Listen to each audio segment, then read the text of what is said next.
Play చేయరా. పెట్టండి palace రెడ్డికి డీజేలు, కొట్టండి జైలు రెడ్డికి జేజేలు, పెట్టండి కోర్టు ముందు జగ్లకు కటౌట్, కొట్టండి సైకో రెడ్డికి చప్పట్లు, చల్లండి శవాల రెడ్డికి కోర్టు మెట్లపై పూలు, వేయండి 11 రెడ్డికి ఈలలు. ఎందుకు ఇదంతా? ఇదంతా ఎందుకు అనుకుంటున్నారా? నాపల్లి సిబిఐ కోర్టు సందర్శనకై వెళ్లాడు లోకనాయకుడు జగ్లక్.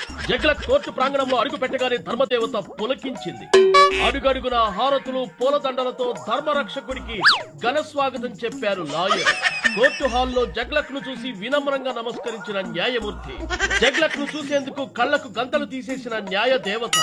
అనంతరం ఇరుపక్షాల వాదనలు ఓపికగా విన్న జగ్లక్ అవినీతి నిర్మూలన, న్యాయ వ్యవస్థను బలోపేతం చేసే అంశాలపై కోర్టుకు సూచనలు ఇచ్చిన జగ్లక్, వీలు చూసుకుని మరలా వస్తానని కోర్టుకు హామీ ఇచ్చిన జగ్లక్, వెళ్లొద్దు అంటూ జగ్లక్ ను పట్టుకుని ఏడ్చేసిన జడ్జి, ఓదార్చి ధైర్యం చెప్పిన జగ్లక్, గేటు దాకా వచ్చి వీడ్కోలు చెప్పిన లాయర్.